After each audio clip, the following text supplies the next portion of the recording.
అందరికీ నమస్కారం. నా పేరు శ్రీనివాస్. మీరు చూస్తున్నారు Srinu social connect YouTube channel friends. మంచి టాపిక్‌తో మీ ముందుకైతే వచ్చా. లైక్ చేసి సపోర్ట్ అయితే చేయండి. చాలా మంది వీడియోస్ అయితే చూస్తున్నారు కానీ లైక్ చేయట్లేదు. దయచేసి లైక్ చేసి సపోర్ట్ అయితే చేయండి. ఇంకా మంచి మంచి క్రికెట్ అప్డేట్స్‌తో మీ ముందుకైతే వస్తా. ఇక లైక్ చేయకుండా టాపిక్‌లోకైతే వెళ్ళిపోదాం. సునీల్ గవాస్కర్ ఫైర్ అయితే అయ్యాడు. అంటే బీసీసీఐ విదేశీ ప్లేయర్స్‌కి అయితే ఐపీఎల్‌లో ఆడినందుకు డబ్బులైతే ఇస్తుంది. అందులో 10% కమిషన్ 10% విదేశీ క్రికెట్ బోర్డ్స్‌కి అయితే ఇస్తుంది. అయినా కూడా విదేశీ మాజీ ప్లేయర్స్ ఐపీఎల్‌ని తప్పుపడతా ఉన్నారు. మీకేమైనా బుద్ధుందా లేదా అని అయితే స్ట్రాంగ్ కౌంటర్ అయితే ఇచ్చాడు సునీల్ గవాస్కర్. అసలు ఏం జరిగిందనే దాని గురించి మనమైతే మాట్లాడుకుందాం. జోఫ్రా ఆర్చర్ రాజస్థాన్ రాయల్స్‌కి అయితే ఆడాడు. కంటిన్యూయస్‌గా ఐపీఎల్ 2026 సీజన్ కంప్లీట్‌గా అయితే ఆడాడు. దాని నుంచే న్యూజిలాండ్‌తో ఒక టెస్ట్ మ్యాచ్ అయితే ఆడట్లేదు. రెస్ట్ అయితే ఇచ్చారు జోఫ్రా ఆర్చర్‌కి. దీనికి చాలా అంటే చాలా కోపం అయితే వచ్చేసింది ఇంగ్లాండ్ మాజీ కెప్టెన్ మైకెల్ వాన్‌కి. ఐపీఎల్‌లో బాగా డబ్బులు సంపాదించాలని, ఐపీఎల్‌కి ఇచ్చే ఇంపార్టెన్స్, ఫ్రాంచైజీ లీగ్‌కి ఇచ్చే ఇంపార్టెన్స్ మీరు ఇంటర్నేషనల్ క్రికెట్‌కి అయితే ఇవ్వట్లేదు. ఆ! డబ్బుల కోసం మీరు ఇంటర్నేషనల్ క్రికెట్‌ని దూరం పెడుతున్నారు.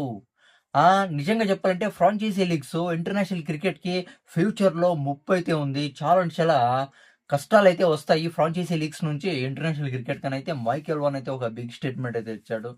దాని తర్వాత న్యూజిలాండ్ మాజీ క్రికెటర్ సైమన్ డౌల్ కూడా జోఫ్రా ఆర్చర్ చేసింది చాలా అంటే చాలా పెద్ద తప్పు.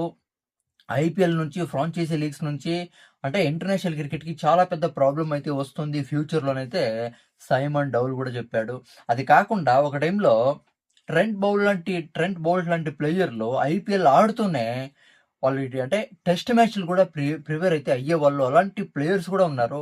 కానీ జోఫ్రా ఆర్చర్ ఏం చేస్తున్నాడు ఐపీఎల్‌కి ప్రిపేర్ అయ్యి ఐపీఎల్ బాగా ఆడి ఇంటర్నేషనల్ మ్యాచ్ అయితే మిస్ అయ్యాడు. ఇది చాలా అంటే చాలా పెద్ద తప్పనైతే సైమన్ డౌల్ కూడా న్యూజిలాండ్ మాజీ ప్లేయర్ కూడా ఐపీఎల్‌ని అయితే ఉద్దేశించి మాట్లాడాడు. దీనికైతే సునీల్ గవాస్కర్‌కి అయితే చాలా అంటే చాలా కోపం అయితే వచ్చేసింది. అంటే ఐపీఎల్‌లో చాలా మంది ఫారిన్ ప్లేయర్స్ అయితే ఆడుతున్నారు కదా! దానికి డబ్బులైతే ఇస్తా ఉంది బీసీసీఐ. అందులో 10% కమిషన్ ఆయా విదేశీ క్రికెట్ బోర్డ్స్‌కి అయితే ఇస్తుంది. ఇంగ్లాండ్ క్రికెట్ బోర్డ్స్‌కి, ఆస్ట్రేలియన్ క్రికెట్ బోర్డ్స్‌కి 10% అయితే కమిషన్ అయితే ఇస్తోంది. బాగా దొబ్బుతున్నారు విదేశీ క్రికెట్ బోర్డ్స్ అంతా. అవును కదా! 10% కమిషన్ దొబ్బుతూ కూడా ఐపీఎల్‌ని తక్కువ చేసి మాట్లాడతారా మీరు? బుద్ధుందా లేదా అనే Sunil Gavaskar, Michael Vaughan Simon డౌల్‌కి స్ట్రాంగ్ కౌంటర్ అయితే ఇచ్చాడు. అంటే ఇప్పుడు ఇంగ్లాండ్‌లో క్రికెట్ బోర్డ్స్ అయితే ఉన్నాయి. అవునా కదా! ఇంగ్లాండ్‌లో ఫ్రాంచైజీ లీగ్స్ అయితే నడుస్తాయి. ఇంగ్లాండ్‌లో నడుస్తుంది. తర్వాత ఆస్ట్రేలియాలో కూడా ఫ్రాంచైజీ లీగ్స్ అయితే నడుస్తాయి. అవునా కదా! రన్ అయితే అయితాయి. కానీ ఇంగ్లాండ్ క్రికెట్ బోర్డ్ గాని, ఆస్ట్రేలియన్ క్రికెట్ బోర్డ్ గాని విదేశీ ప్లేయర్స్‌కి అయితే డబ్బులైతే ఇస్తాయి. కానీ ఆయా క్రికెట్ బోర్డ్స్‌కి ఏమైనా డబ్బులేమైనా ఇస్తాయా? కానీ బీసీసీఐ అయితే ఇస్తుంది. 10% బాగా కమిషన్ దొబ్బుతూనే ఐపీఎల్‌ని తక్కువ చేసి మాట్లాడతారు మీరు. మీకు చాలా పొగరెక్కిందని స్ట్రాంగ్ కౌంటర్ అయితే ఇచ్చాడు సునీల్ గవాస్కర్. దీని గురించి మీరేమనుకుంటారు కామెంట్ అయితే చేయండి. అంటే ఇప్పుడు జోఫ్రా ఆర్చర్ ఒక మ్యాచ్ అయితే మిస్ అయితే అయ్యాడు. కొంతమంది ఐపీఎల్ కోసం కొంతమంది సిరీస్‌లని మిస్ అయితే అవుతా ఉంటారు. అవునా కదా! అంటే ఇప్పుడు ఫ్రాంచైజీ లీగ్స్ నుంచి ఇంటర్నేషనల్ క్రికెట్ ఏమన్నా ప్రాబ్లమ్ ఉందా లేదా? ఫ్యూచర్‌లో ఏమన్నా ప్రాబ్లమ్ అవుతుందా లేదా?